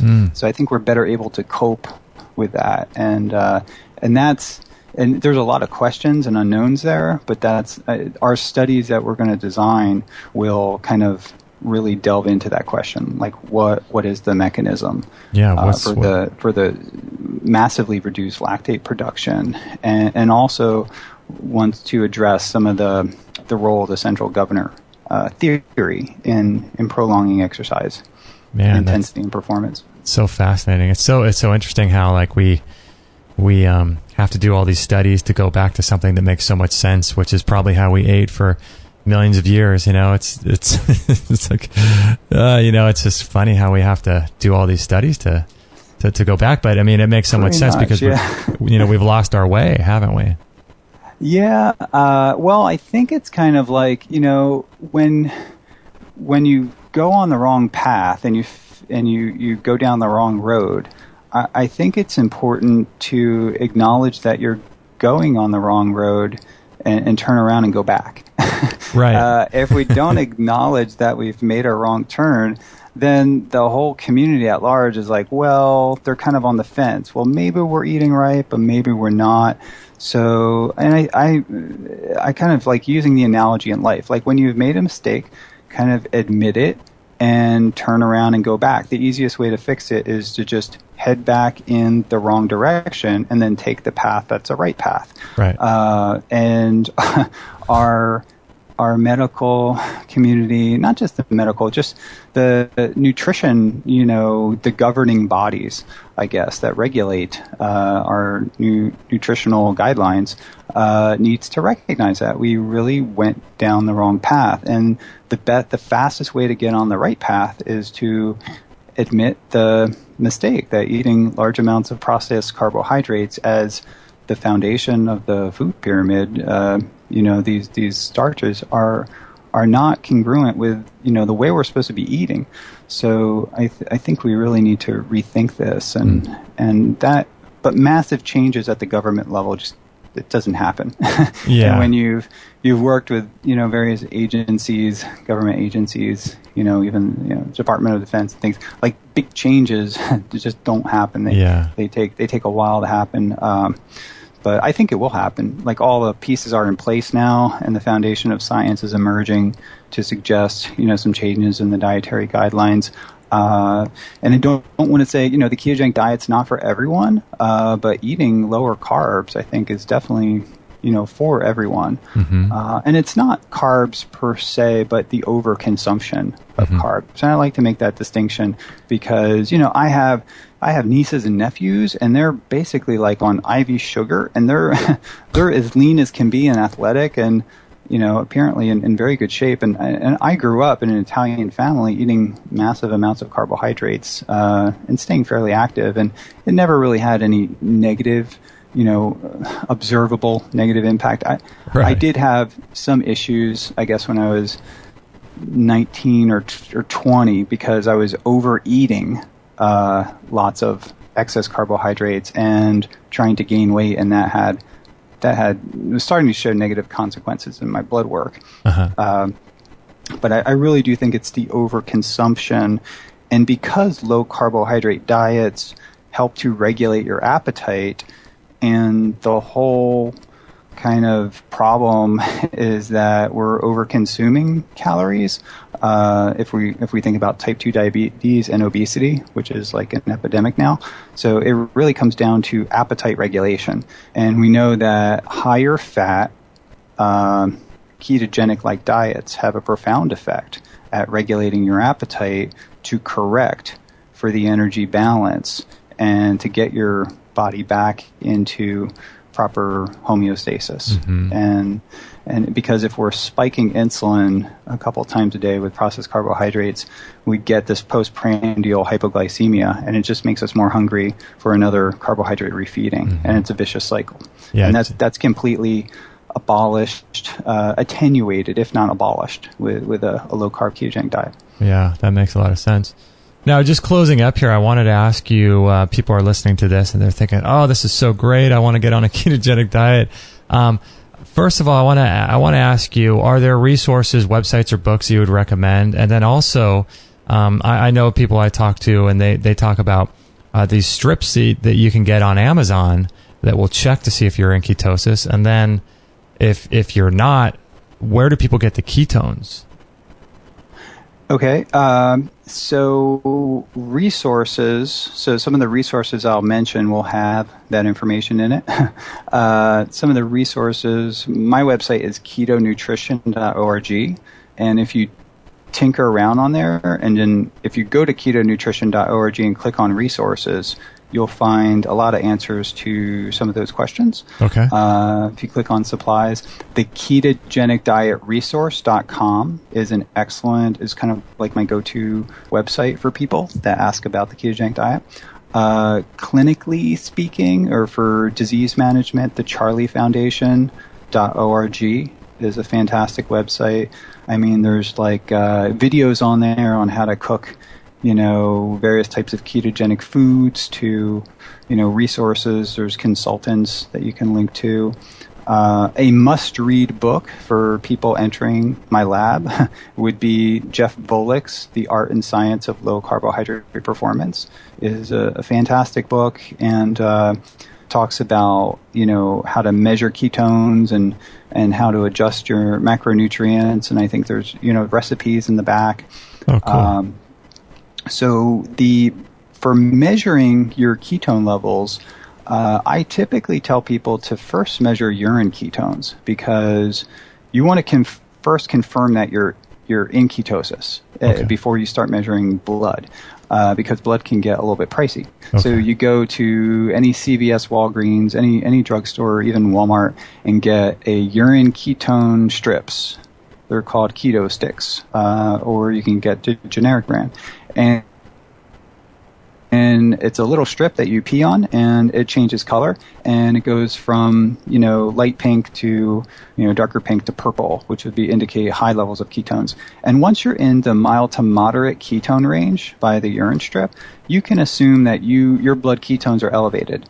So, and if you want to further kind of know, the gold standard for measuring your ketone levels would be a blood ketone meter that you can get on Amazon. The Abbott Labs Precision Extra is a really good meter. How do you spell that again? Abbott Labs? Abbott Labs, yeah, ABBOTT, I think. Okay. And Abbott Labs are like a huge, big company, and sell a lot of diabetes-related products and medical-based products. So that's called the Abbott Labs Ketone Meter, you said? Yeah, okay. Glucose and ketone meter. So the meter accepts strips for glucose and also the ketone beta hydroxybutyrate. Okay. Meter.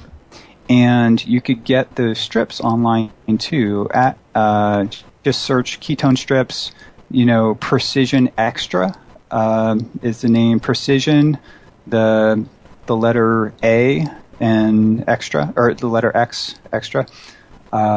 So Abbott Labs Precision Extra Glucose and Ketone Meter. So all one phrase there. Okay. And then the ketone strips you can find online. You could find at various diabetes, websites. If you search on eBay, sometimes you can get some strips pretty cheap. The glucose strips are real cheap. They're like 25 cents a piece. But the ketone strips can be as high as like $5 a piece. Or wow. You can probably find them for about $2 or $3 if you shop around. So. How do you say that's ketone strips precision? The meter is called the Abbott Labs Precision Extra. I see. Okay. And that meter measures glucose and ketones. And you could purchase that like anywhere. And mostly online is probably the easiest. And then the strips, you have to buy the ketone strips and the glucose strips. So it's good to measure both. Okay, and the glucose is just good to know your glucose levels, and the strips are pretty cheap. But for people on a budget, I would say, measure ketones maybe once a week. So it's like, $2-3 at most $5 a pop. And pick a day where you follow the ketogenic diet for the entire week, and then you're registering urine ketones, which are really cheap and easy to measure. And then at that point, measure your ketones, and you should have a reading, above 0.5 millimolar. Typically, you want to see your ketone levels between 1 and 3 millimolar for like optimal, beneficial effects of nutritional ketosis. I personally like to stay around like between 1 and 2. And once I get up to 3 or 4, I really have to be on a strict diet or really, fasting. So I kind of feel best at about 1.5 to 2. Okay. And then if someone, what was I going to say? Oh, in terms of the time of day that you would do this, would it be beneficial to do a test of the urine strips maybe before you even start a ketogenic diet, but then after you start, does it matter if you do it in the morning or after you've fasted or been different, maybe after you've eaten, or how does that affect it? I think morning can be a little tricky because we have like more gluconeogenesis in the morning. Our cortisol is kind of higher too. Okay. So the consultants that I talk with and the medical consultants that guide patients on a ketogenic diet, they like to do it in the evening. So maybe before dinner in the evening would be a good time. What's important is that when you measure, to measure at that time every time. You don't want to measure the first week in the morning and then the second week you measure blood ketones and it's at night or in the afternoon or something like that. You just want to make sure you're consistently measured at the same time and preferably in the evening. That's interesting. Okay, so you want to stick to the same thing. And what about getting a baseline before you even start a ketogenic diet and doing a test then? Is that advisable, do you think? Yeah, I think that's good. That's good too. But I would do it also in the evening, just because when we wake up in the morning, if we do morning, when we wake up, we're usually like slightly dehydrated, which can make our blood a little more thick, maybe, and our glucose could be a little bit high and ketones kind of a little bit low. That's what I find in most people. So, and then after our body kind of adjusts throughout the day through kind of eating or even fasting, I see more consistent reports. If your schedule is not really wacky throughout the day, like some people have just vastly different daily schedules, then you might want to measure in the morning. But if your routine is kind of like a similar routine, you have the same breakfast or whatever, and essentially the same lunch, or you skip lunch or whatever, I would say in the late afternoon or evening would be a good time to measure. Just make sure the variables that could impact glucose and ketones are controlled. So you don't want to do one reading where you've just had a meal and another meeting where you fasted for half the day. Yeah, that makes sense. Yeah. So I imagine there's all kinds of companies that are starting to put out the ketones that people can take supplementally. What are some of the ones that you like? Are there any that people could look out for to do this? Yeah, sure. So the two that I'm most familiar with would be the Ketogenic product and also the Prove It product.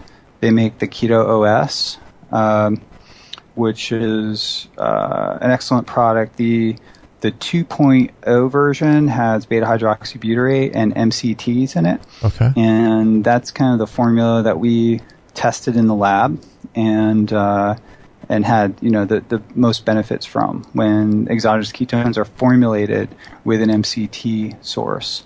So the Keto OS product 2.0, the orange flavor is really good. Okay. And that's the one I kind of prefer in addition to the Ketogenic product, which is I also use that. Okay. And another ketone product is Keto Sports makes Ketocana.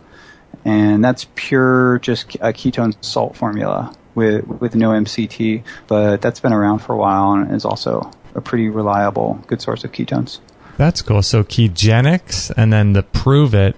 I think I've heard of that one. Prove It Keto OS and then the Keto Sports. Yep. And then Keto Sports. And then Ketocana. Yeah, or Keto Force. Keto Force and Ketocana are sold by the same company. Oh, Keto Force. I thought you said sports. Okay, yep. Keto Force. Oh, Keto Sports is the name of the company. And they sell Ketocana and Keto Force. And one is powder. Ketocana is powder and Keto Force is liquid. Yeah, it was funny because someone I was speaking to recently was saying that they, I forget which keto supplement they were taking, but they were saying that essentially they tried and they tested their blood. I think they tested their urine, then they tested their blood, and they had been on a ketogenic diet for, months, and they could never get into ketosis, apparently, even being on the ketogenic diet. And these people are just really, really, they're full on, they do everything. And and they said they started taking the keto supplements, and it was only until then that they could actually get themselves into ketosis, which I thought was kind of bizarre, but maybe each person's body is different. Yeah, it's definitely, because I don't think of ketone supplements as a replacement for the ketogenic diet. I think the military organizations that we're working with like that idea because they don't like the idea of a restrictive diet for a warfighter. They want something that could be consumed and then could enhance performance or performance resilience in extreme environments, which would be like the undersea environments, or NASA's interested in the space environment too. They have an interest in ketones, so that so you can consume it and put yourself into ketosis without the diet. So that's one thing. But and that's a very real effect. I mean, we get anti-seizure effects. We get neuroprotection in our models that are eating a high carb diet. Just simply, elevating blood ketones gives that neuroprotection. It gave an enhancement of exercise performance in the study recently published in Cell Metabolism. But from my perspective, I'm a big fan of the ketogenic diet, and I think it's good to be kind of on on a less restrictive ketogenic diet, and then so you stay in mild ketosis, and then use the supplements to boost your performance or energy at various times throughout the week or throughout the day or prior to exercise or something like that. That's usually my recommendation to people. Yeah, I mean, that makes the most sense because, I mean, essentially we can't be relying on some company to make a packet of something that we have to take in order to stay in ketosis. We should be eating relatively close, like you said, staying in mild ketosis, and then if you need to get into it for a certain reason, or maybe you're dealing with some health crisis or issue or something, then that makes sense, to supplement. Yep, that's my thinking too. Yeah, good thing. Well, thank you so much, Doc, for being on the show and sharing all of this information. Man, what an awesome thing. And are you working on anything right now that you want to tell anybody about, or are there any new projects coming up that you want to let people know about? Let me see. Yeah, well, we got so many things going on. Well, I think right now the thrust of the lab from the research end is basically just, testing all the different forms of ketones. So we probably have a dozen different forms of ketones and formulations of them. And we're testing them in what we call pharmacokinetic studies. And the idea is to identify what form of ketone is optimal for performance enhancement for a particular disorder. So we're doing that sort of foundational work right now. I just got back from Canada, from Banff, where the Ketogenic Diet Symposium was run, and it was a fantastic conference, very well put together in a beautiful place. Banff, Canada is absolutely amazing. And I see so many different emerging applications for nutritional ketosis, from autism, the work by Jung Roh in Calgary and Susan Massino as kind of spearheading that, looking at different models of autism. So nutritional ketosis seems to be pretty beneficial for that. And just a wide variety of neurological applications, and also for various forms of cancer. So that's really kind of on our list, just expanding the application of nutritional ketosis and moving our preclinical studies in animal models of cancer to human studies, and specifically brain tumor study, looking at nutritional ketosis not as a monotherapy, but as an adjuvant to the standard of care for the first study, at least. And that's pretty. I'm really excited about that. Moving our research into human clinical trials is probably what I'm most excited about. Oh yeah. You got to move them from the animal to the human. That's the most exciting. What is the name of that person that you mentioned doing the ketogenic research with autism? Because I'd like to. Is that someone we should talk to? Do you think? He's super busy. Not a lot of the researchers, are just so busy in the lab. I'm not sure they make time for podcasts, but he may be worth contacting. His name is Professor Jung Roh, R-H-O, and he's like the chair of his department in pediatrics in University of Calgary. And also Professor Susan Massino, and she's at Trinity College. There are two people that are looking at it for autism, and with the rise in autism numbers, it's really scary, the increase in autism that has been reported. I don't know if it's just being diagnosed more, but it seems to be very responsive to nutritional ketosis. And I remember seeing one particular case report with a child that was like almost completely put into remission when she went on a ketogenic diet. I mean, it like cured her autism. Oh my gosh. I don't think that's always going to be the case, but I remember seeing that case report presented at a meeting, and now it's a publication. You can find it on PubMed. Wow. So I just, it made me think, wow. And that was, I don't know, of all the kids that have autism, probably less than 0.1% have tried the ketogenic diet. And for the reports that I've heard of it working, it makes me think that it's a grossly underutilized approach. Wow. And should be recognized as something that could be very helpful. Man, that's fascinating. Autistic kids. Yeah, that's so fascinating, because we're talking to a guy named Rick Simpson. You may be familiar with him, and he was talking about cannabis oil, and or was it Rick Simpson or Professor Lester? There was a guy named Professor Lester Grinspoon who was up at, I think, Harvard that we talked to, and he was talking about all the different studies they're doing and studying the different strains of cannabis. And, there's hundreds and hundreds of strains, and using those strains specifically and isolating the compounds for specific health ailments. And it sounds to me like, there's such cool research going on. Amazing people researching these different strains of cannabis and researching different ketones like you're doing it with for different ailments. It's amazing. Yeah. And what was really exciting to me is that the emerging application of the ketogenic diet, but also for cannabis too. I just see, and I want to do research on CBD, cannabidiol, but it's kind of tricky to do in a university because you need a DEA number, and there's just all forms of regulation associated with that. But what I really want to try is nutritional ketosis and CBD, cannabidiol, in animal models of seizures and also for cancer. And I think there's synergy. I think that we'll see some synergy there, or at least an additive effect. Yeah, golly, combining those two sounds amazing. I got to ask you, are you familiar with Dr. Brzezinski down in Houston, Texas? Yeah, I saw the movie, Brzezinski, the movie. Okay. And I do. I think there's a lot to be learned from what he's doing and what he has done. And I'm kind of familiar with the molecules that are the anti-neoplastones that he has. One is called sodium phenylbutyrate, or a form of sodium phenylbutyrate, and it works not only as a histone deacetylase inhibitor to alter gene expression, but it also binds up and helps the body eliminate glutamine, which is a fuel for cancer cells.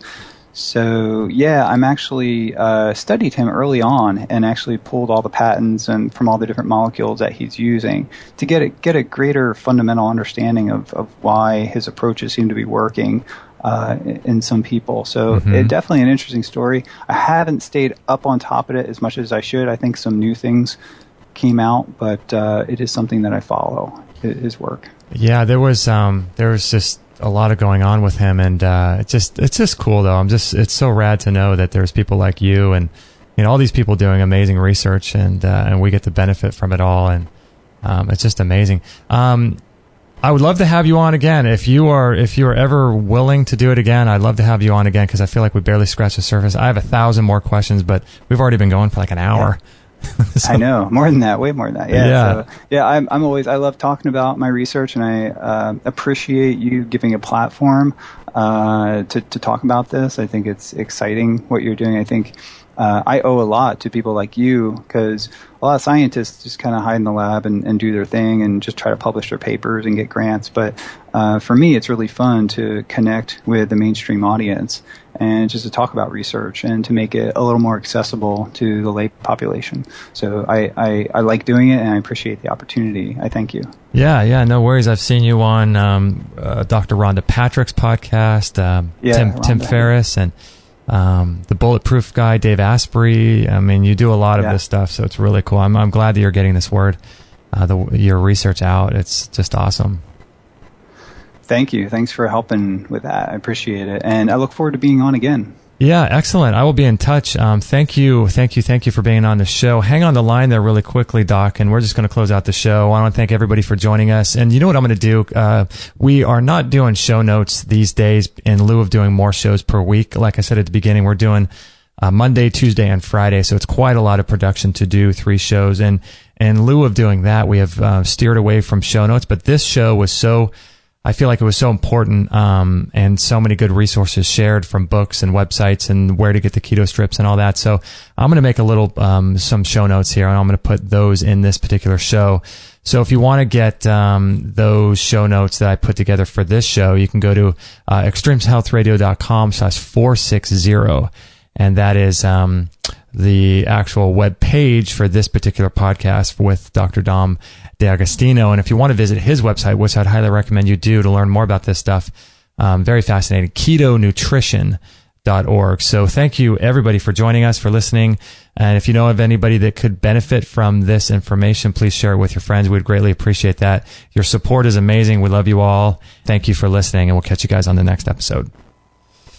Well, episode 460 in the books. That was pretty interesting, don't you think? I thought it was really, he was talk about a scientific guy and a really interesting individual who knows what he's talking about. Interesting. Yeah, I'm curious. Do you guys follow a ketogenic diet? If you do, I would love to hear from you. You know what would be cool is if you could leave a comment on this show page, extremehealthradio.com/460. And I'd love to hear how the ketogenic diet is working for you, and maybe any stories that you guys have. It would be kind of cool to, in the comment section, go through there and read all your stories about the ketogenic diet. That'd be really fascinating. Now, I am fascinated by it, like I said during the show, because of what I've heard about it for cancer. And I really think it's an interesting idea, and it makes so much sense, don't you think? Doesn't it make so much sense that, I've never understood the high fruit. We had Dr. Doug Graham on, and he does that 80-10-10 diet. We had him on quite a few years ago. And as many of you guys know, we interview and talk to lots of different people.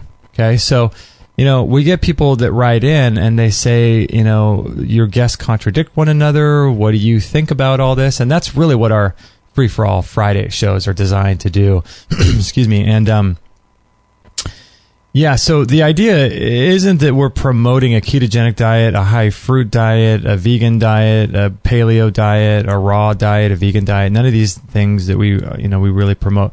We like to talk to people of all different kinds. And so, if you listen to the show with Cindy Sellers recently talking about colon health and detoxification, she was huge on how damaging fats are and too much oil. So... But here's the thing, is that, if you are listening to this show and you are looking for somebody to tell you how to eat, I wouldn't say that's a powerful position to be in, personally. I think that all of this stuff is ideas, opinions. Some of it is backed up by science. Some may not be backed up by science.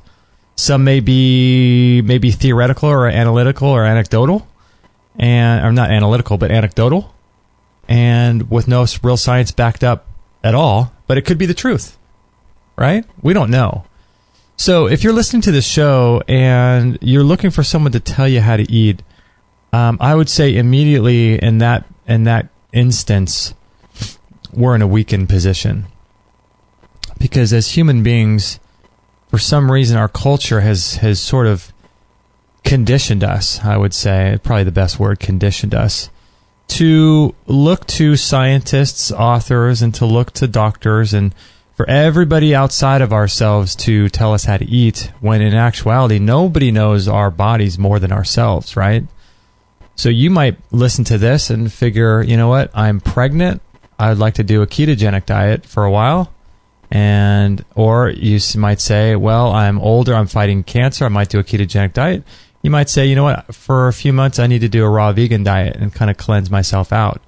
Or I'm going to go through a particularly difficult time, maybe at work or, finals in college or something, and I need to do a paleo diet, I need more protein. And no one can tell you what diet is going to be best for you. And so what I think we really all need to do is sort of reconnect with our intuition and reconnect with who we really are, and stop looking for other people to tell us how to live or how to eat. I take all this as information, and and so I try my best to sort of be in touch with who I really am, and to figure out what diet I think I would benefit from the most. And, I may benefit for a while on a certain diet, and then it may not be good for a while, and then I may do a different diet, and I switch back and forth. Or, some people have been raw vegans for 50 years and they swear by it. So, all of that to say that, we're just presenting ideas and options here. And I really liked Dr. Dominic D'Agostino. I can't say that correctly. D'Agostino. I really liked him. I liked his passion for what he does. I could tell his heart's in the right place, and I could tell he's someone who lives out what he does. And it was cool too to hear him admit that, yeah, he eats a little bit of fruit every now and then with, albeit low sugar wild blueberries, which is probably the lowest sugar fruit you could eat, maybe besides tomatoes or cucumbers or something. But it's cool to hear. We're not all perfect, and we all tend to vacillate back and forth, but we're doing our best. And now, if you're interested in this type of idea with the ketogenic diet, on our website there's an area up top called Archives, and if you go to Full Show Archives, you can search for Dr. Terry Wall, and she's that's WAHL, and I'm not sure what episode she's on. Actually, I just saw it right there. It's episode 103. And many of you who listen to our show on a regular basis know that all you have to do is put the show number at the end of our extremehealthradio.com, and then you do / and then we've had 60 shows. So any show number, if you just put 103 at the end of that and hit enter, you'll be able to be directed to her show. But she has a modified ketogenic sort of paleo approach. She's a very scientifically minded doctor, and she has beaten, pretty much got out of a wheelchair, progressive multiple sclerosis. Her story is pretty fascinating, and she was doing a modified ketogenic diet. So, yeah, there's something to this whole ketogenic thing, I have to say, and it makes a lot of sense that sugar is the Achilles heel of cancer cells, and it's it's kryptonite. And isn't it so fascinating that the very thing we're addicted to more than any other substance as a culture, more so than drugs, than alcohol, coffee, it's sugar. And that happens to be the buzzword of today's culture, cancer, right? And that's the thing that we all fear, but yet the very thing that we're most addicted to every single day is eating high amounts of sugar. And so I think I read recently somewhere that cancer cells have 7 times the receptor sites for sugar than regular cells. So they upregulate and metabolize sugar as their fuel anaerobically. And so that's why when you starve the cancer cell of sugar, it doesn't have any fuel. And I thought that was really interesting and fascinating that he talked about the ketogenic diet in relation to apoptosis. Because it was one thing for the ketogenic diet to how do I put this, to starve the cancer cell of its fuel that it needs to proliferate and metastasize, right? So it can no longer grow and spread because it doesn't have the energy through sugar to do that, through glycolysis or glycosis to do that. So it makes sense that eventually the cancer cell would be starved and die, but to trigger apoptosis is interesting because that means that there's an actual component within the healthy fats and the ketones by eating this ketogenic diet that's actually causing the cancer cells to die through apoptosis, which I thought was fascinating. So there might be a lot more to this than we even understand at this point. And the other thing I thought was interesting too is this idea of regulation, appetite regulation. And, I think that is huge because, I think the reason why we make so many issues and have so many issues with diet and being addicted to things is because, you put that fast burning fuel in the fireplace, namely sugar, and you just burn right through it. And then it creates this sort of almost like a metabolic neural pathway where it causes your body to crave and just really, really crave sugar again. So it creates this sort of neural pathway where your body just constantly craves this constant stoking of the fire through twigs, which is basically what sugar is. And then it's just, you get this fast burn of fuel and then it goes away. And so when you're able to throw logs onto the fire, they're very dense, like fat and protein, it makes more sense because that way your body can use that as fuel and your appetite has been sort of satiated and you're able to go long amounts of times without eating. And that makes a lot of sense. I have no idea what kind of diet that we all ate our ancestries. One of the things that really fascinates me, and I'm sure you've thought of this too, because you guys are just on top of everything.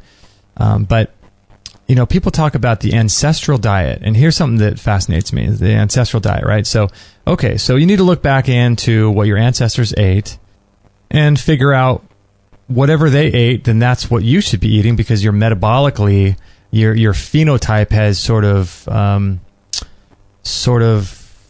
what's the right word?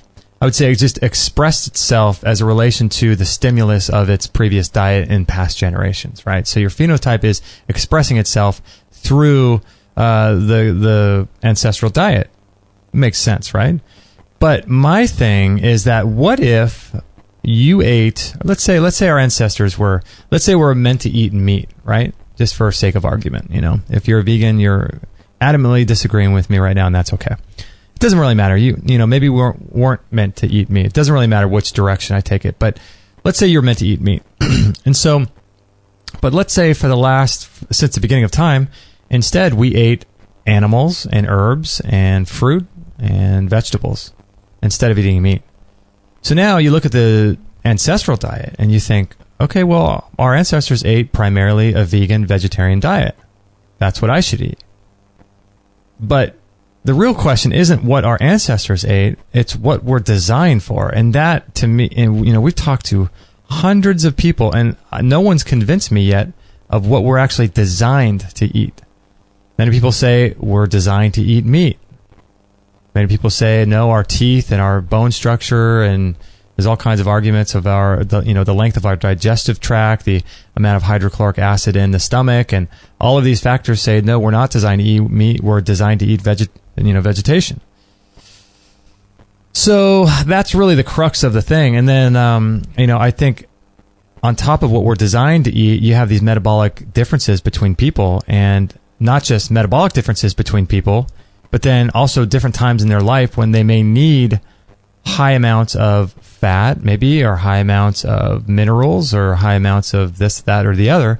And so you have these not just differences between people themselves, and whatever we're doing may or may not be in alignment with what we're designed for. But then you have the stresses of modern life, which pull minerals from our blood, to be used for specific, instances of stress and things like that. So that's not natural either. So combining all of this and then mixing that in with, parasites or, worms that are causing us, bacteria, candida, that are causing us to be addicted to sugars and things, and throwing all this together in one big soup, man, it is really challenging to find out what we're supposed to be doing. But the best thing I would say is just experiment and try different things and listen to your own body. I can't say a ketogenic diet is best for everybody. I can't say paleo, raw, any of that stuff is best for anybody. You have to come to that conclusion yourself. And I think the biggest part of this whole thing too is believing what you're doing. That's the thing. If you really believe that what diet you're eating and the program you're on is ideal for you in this moment right now, I think the power of that is much more powerful than even eating the right diet. I think it really does come down to mindset. So there's a lot of people saying lots of different things, and so I just I wanted to let you guys know and just remind you, because you know this already, that just to take all the people that we talk with as information, just ideas, right? Just different people talking about different ideas, what's working for them, what the science is showing, and just take it as an idea. If you like it, if it resonates with you, try it. Give it a try and see how you feel. Get your blood tested, check your ketone levels, get those keto sticks and the keto strips and all that stuff, and check your glucose in your blood and in your urine. And if you feel good, then keep doing whatever you're doing. If you're feeling good on it, keep doing that. So I thought it was really interesting too that originally this had a lot to do with neurological issues and brain issues and seizures and that kind of thing. And it was cool that he was talking at the end about combining the CBD oil with the ketogenic diet. So, it was funny to me during the show that, he was saying he wants to do some testing on all that. And and find out the science and the blood regulation and then the science and all that stuff. And, you know, and that's great. I'm so glad he's doing that. And I'm so glad there's people studying different strains of CBD and to be able to maybe use it for different health ailments. And I'm just, man, talk about amazing times we live in, right? But it's just so fascinating that we have to do all these studies to go back to whatever it is that makes the most sense to us. But it's really cool because, you know, there is a time for, you know, theoretical, anecdotal ideas that people share here on this show, you know, and there's also a time for science too. So, you know, science is not a god, and science shouldn't be bowed down to and treated like it's the end all be all, because science, like any other industry, is regulated by big business, really by corporations in a plutocracy. So science is controlled, and science is not the end all be all, but it's definitely a step in the right direction. And so I think really what the end all be all is you listening to your body and feeling good about what you're eating and feeling good about what you're doing and believing that it's the right path. I really do. I think that's where it's at. If you guys are interested in Dr. Brzezinski's work, check him out. Brzezinski Clinic. I forget what his first name is. He's from Europe. He's got a very strong accent. I forget what his first name is, but just type in Brzezinski. Just type it into Google, and if you type Brzezinski Clinic, Houston, Texas, or something like that, it'll come up and you'll find it. Look into him. He's doing some amazing work. Anti-neoplastons. Whatever the heck those are. These big, long, fancy words. But he's doing some great work with people. And, you know, the FDA doesn't really like it. But I'm curious to see how he's been affected by that recently in recent times. So anyway, so if you know of anybody that has, like I said, glioblastoma, brain cancers, you might want to look into the ketogenic diet. You might want to look into CBD. I know that's been used on brain tumors and things like that, as well as the Brzezinski Clinic down there in Houston, Texas. So check those out. Okay, is that about it here for this episode 460? Let's see. Yeah, I think we should reach out to those two. I want to reach out to those two doctors, Susan Messino and Dr. John Rowe, talking about the ketogenic diet and autism. But my question during that whole time was, the autistic kids traditionally don't do well with a change in diet. It's very difficult to get them to eat a different diet, and typically, from what I understand, are very much addicted to grains and sugar and things like that, and processed carbohydrates. So, but I mean, it's really cool to know there's people doing scientific research on all that. So here's what I'm going to do. I'm going to actually put in the books that he mentioned, because, you know, I want this for me, and that way I can put all the links, or some of them, at least most of them. I got the books that he mentioned, as well as the strips and things. So if you want the links to that kind of stuff, and if he ever mentions anything about Amazon and buying, you know, the keto strips and stuff like that on Amazon, go through our link. We'd appreciate that. That helps us. Many of you guys do that right now. And if you bookmark our link on Amazon, you don't have to buy anything that's health related. And what's cool is that we get a commission for it.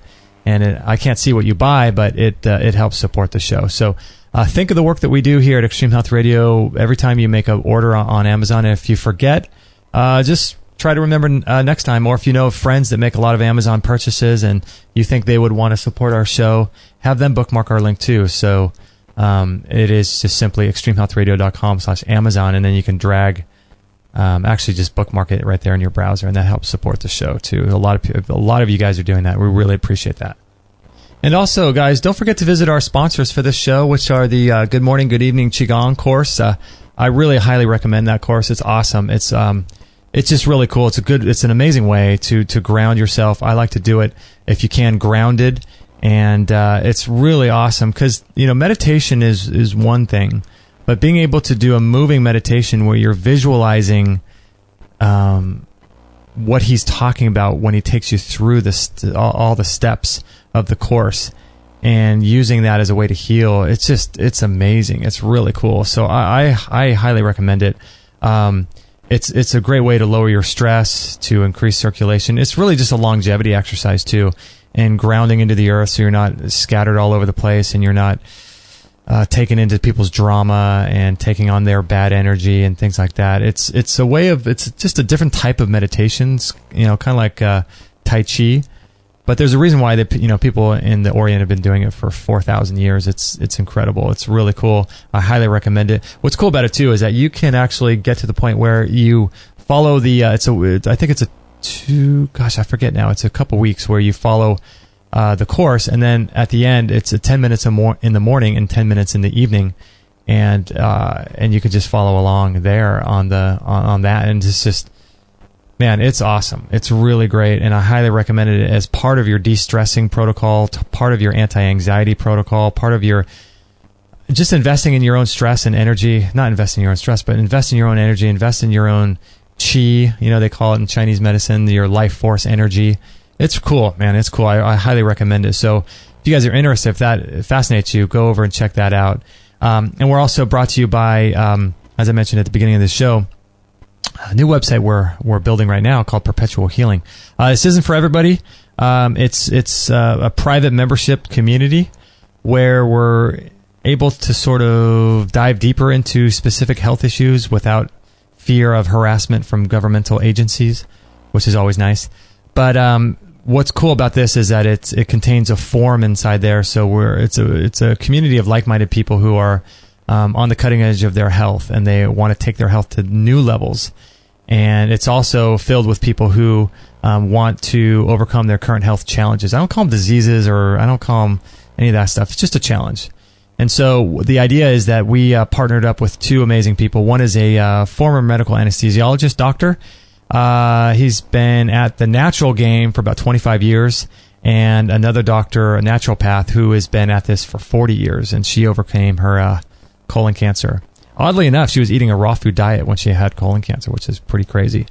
So anyway, we partner with them, and we take your health questions. We deliver content to you via webinars, online lessons, online classes, audio programs, and Q&A calls every month. And we're going to be doing, what's really cool is we're going to be doing guided, this is going to be cool, guided yearly, I should say seasonal cleanses that are going to be overseen by the two docs. So it's cool. We're going to be able to have group calls and be able to go through basically a seasonal detox program that you can implement every single year. But you got to stay on board to do it. So it's awesome. It's not for everybody, but I highly recommend it. It's something I'm super proud of because I wanted to create something like this, a deeper community of people who are really, really intent on changing their health. And they're big fans of ketogenic diet as well. They are huge fans of the ketogenic diet. In fact, they're both on it. They both check their ketones and all that. So they're super, super into the ketogenic diet, and they follow that. And the other cool thing too is we're working on, I have a developer working on it, is a program inside there where you can actually search the audio. So we have everything divided up in there by questions. So like, we have individual Q&A calls that last about an hour and a half that you can listen to and learn so much about your health. But then also I take each one of those questions and make them a separate audio file. So if someone asks a question about diabetes, or if somebody asks a question about colon health or detoxification, whatever, I take that out and I put it as a separate area in the website so you can do a lot of research and kind of hone down and drill down to what you really want. But what's also cool is that within those audio files, we might take someone's question, like we take monthly questions. So if you have a health question, you can ask the docs and we'll cover it. But we might spend 10 minutes on your question talking about, let's say, diabetes, for example. But in that question, the doc might talk a lot about cancer, just as an off-topic kind of thing. And we have a way to be able to search the audio themselves. So even if you can't find what you're looking for in the specific sections and categories of the website, you can search the actual audio. So anytime the doctor has said, or I have said the word, cancer, or said the word diabetes or multiple sclerosis, you can search that, and it brings up all the shows where we've mentioned that. You can drill down and do even further research. It's pretty cool. So anyway, if that tickles your fancy and you want to join, feel free to do that. The link for that is called Perpetual Healing, and it's called Perpetual Healing, and it's really, really cool. It's an awesome community to be a part of, and I highly recommend it.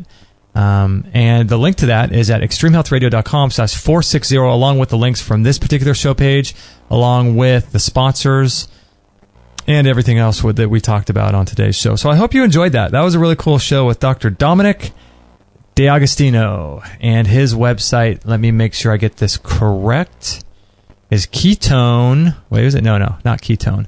Keto, Keto, ketonutrition.org. And that will also be at extremehealthradio.com/460. And leave a comment on that show page too at the very bottom of the page. I'd love to hear your stories about ketogenic diet and what successes you've had, and if you've tested your blood while on it and your ketone levels, all that good stuff too. So that would be awesome. All right, guys, we love you all. Thank you for your support. Thank you for your continued support on Patreon by donating to our shows, or PayPal on a per-show basis. We really appreciate that. That helps us a lot. For those of you that take the extra step and support us on there, that's really cool. We appreciate that like nothing else. So we really appreciate that. And thank you to all you guys who go to our store and get water filtration systems, get the Biomac, get the raw dog food, the Qigong course, saunas, pine pollen, One World Way, all that great stuff in our store. Thanks for thinking of us before you make purchases and seeing if we stock it in our store. We'll be adding to that over time too. So awesome. I hope you guys enjoyed that show. I really did, and thanks for hanging out with me at the end here. And if there's ever anything we can do for you, please let me know, and I'd love to help you out. We do our best to we read every single email that comes in. We do our best to respond. Sometimes it takes time, but we do our best. So we love you guys. Thank you for your support. Thanks for sharing the show. Thank you for being in our lives and writing in and just listening and being a part of this cool thing. So awesome. We love you guys. We'll catch you guys on the next episode. No material on this blog is intended to suggest that you should not seek professional medical care.